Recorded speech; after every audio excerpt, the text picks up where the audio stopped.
कार्तिक से मुलाकात करने के बाद वागले तेजी से अपने रास्ते जा रहा था और उसका दिमाग इस बात में उलझा हुआ था कि किस तरह वो कार्तिक को इस चीज के लिए तैयार करे कि वो उसका साथ दे। इसी बीच जब गौतम एक सुनसान रास्ते से चला जा रहा था, तब आसमान में एक भूरा बादल धीरे धीरे काला होना शुरू हो गया। जैसे जैसे वागले आगे जा रहा था, वैसे वैसे उसके पीछे वो बादल आगे बढ़ता जा रहा था और धीरे धीरे वो नीचे भी आता जा रहा था। गौतम इस बात से पूरी तरह अनजान था कि उसके ऊपर आसमान में कुछ अजीबोगरीब घट रहा है। वो अपने अहंकार में अपनी तमाम तरह की जुगत भिड़ाते हुए चला जा रहा था। कार्तिक मेरा दोस्त है, लेकिन जरूरत से ज्यादा अच्छा इंसान है।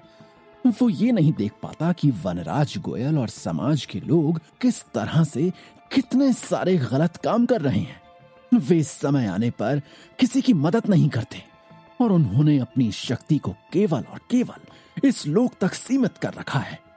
इसी वजह से वो ना तो किसी का भला कर रहे हैं, ना ही कोई ताकत जुटा रहे हैं कि वे सचमुच कई लोगों में शक्तिशाली होकर एक बेहतर भलाई का काम कर सकें।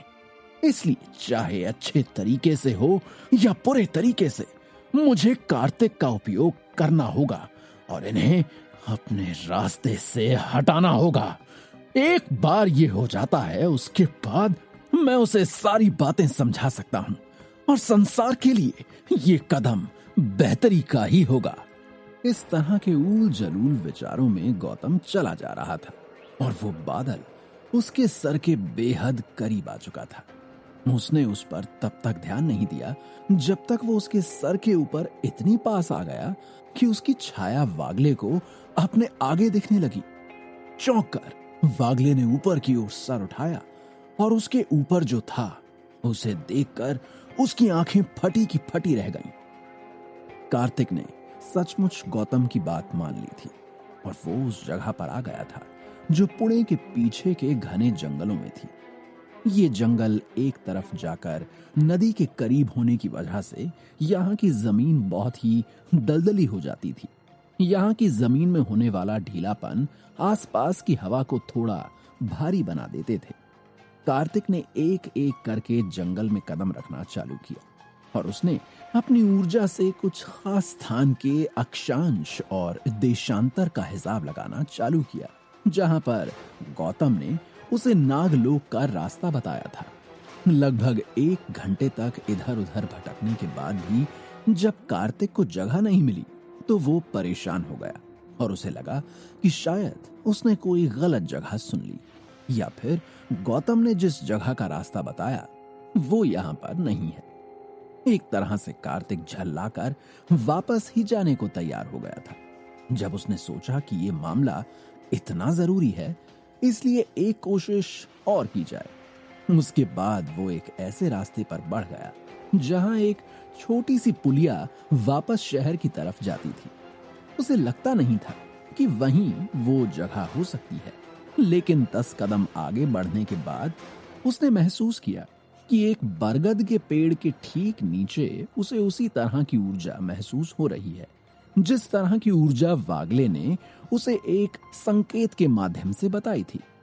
नागलोक की ऊर्जा का स्रोत यही स्थान हो सकता है। ये सोचकर कार्तिक के चेहरे पर मुस्कान आ गई और वो उस दिशा में कुछ कदम आगे जाकर ऊर्जा के सबसे मुख्य स्थान तक पहुंचा। अपने दोनों हाथों को जोड़कर कार्तिक ने अपनी ऊर्जा को इकट्ठा किया और नागलोक का दरवाजा खोलने के लिए उस मंत्र का प्रयोग किया जो वागले ने उसे बताया था।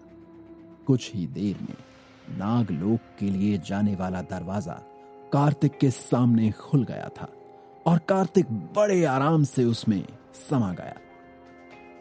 जैसे ही कार्तिक नागलोक के अंदर पहुंचा, उसने देखा कि वो एक बहुत बड़े मैदान के ठीक बीचों बीच है और वहां उसका स्वागत करने के लिए कोई जीवन नाग नहीं था। वहां उल्टे नागलोक के सैकड़ों सैनिक एक साथ बेहद बुरी तरह से गुस्साए हुए खड़े थे, जैसे वे बस कार्तिक का इंतजार ही कर रहे थे। और उस पर हमला करने के लिए तैयार थे। कार्तिक ने अपने चारों ओर देखते हुए उन सैनिकों को देखा और उसके चेहरे पर आश्चर्य के भाव आ गए। उनमें से एक ने कड़क आवाज में पूछा, कौन हो तुम और यहां क्यों आए हो? मेरा नाम कार्तिक है। मैं अमर लोक का भूतपूर्व वासी रहा हूं। मुझे मेरे दोस्त गौतम ने यहां भेजा है ताकि मेरी मुलाकात जीवन नाग से हो सके, कार्तिक ने साफ साफ कहा। उस सिपाही ने दूसरे को देखा और तुरंत कहा, देखो, हमें यही डर था। उसके बाद वो सिपाही कार्तिक की तरफ मुड़ा और उसने कड़क आवाज में कहा, तुम चुपचाप अपने आप को हमारे हवाले कर दो। तुम्हें हमारी कारावास से ले जाया जाएगा। उसके बाद हम देखेंगे कि तुम्हारे साथ क्या करना है। कोई भी हरकत करने की कोशिश मत करना, वरना ये सिपाही तुम्हारा काम तमाम कर देंगे। कार्तिक आश्चर्य में डूबा हुआ था। लेकिन तुम लोग मुझ पर हमला क्यों कर रहे हो?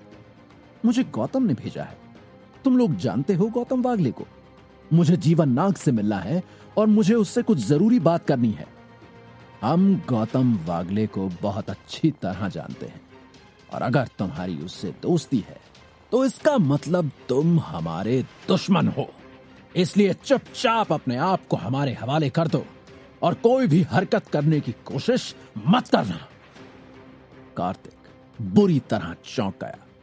मुझे नहीं पता तुम्हें क्या दिक्कत है, लेकिन मैंने जैसा तुमसे कहा, मुझे यहां पर एक खास काम है और मुझे जीवन नाग से मिलना है। अगर तुम मुझे उससे मिलने नहीं दोगे तो मुझे मजबूरन तुम्हारे साथ बुरा करना होगा। ये सुनते ही सैनिक लाम बंद हो गए। कोई गलत हरकत करने की कोशिश मत करना, वरना ये सारे सैनिक। वो सैनिक अपनी बात पूरी कर पाता उससे पहले ही कार्तिक हवा में चकर खिन्नी की तरह घूमा और उसके हाथ से ऊर्जा के बहुत सारे जाले निकले, जिन्होंने वहां मौजूद सारे सैनिकों के हथियारों को खींचकर एक साथ हवा में बांध दिया। सैनिक अभी भी बहुत शक से कार्तिक की हरकत को देख रहे थे। तभी कार्तिक उस प्रमुख सैनिक से बोला, तुम मुझे धमकी देना बंद करो और ये बताओ कि मुझे जीवन नाग कहां मिलेगा, क्योंकि मुझे जो काम है वो मुझे जल्दी करना है और मेरे पास बहुत सा वक्त नहीं है। सैनिक के चेहरे पर गुस्से के भाव थे।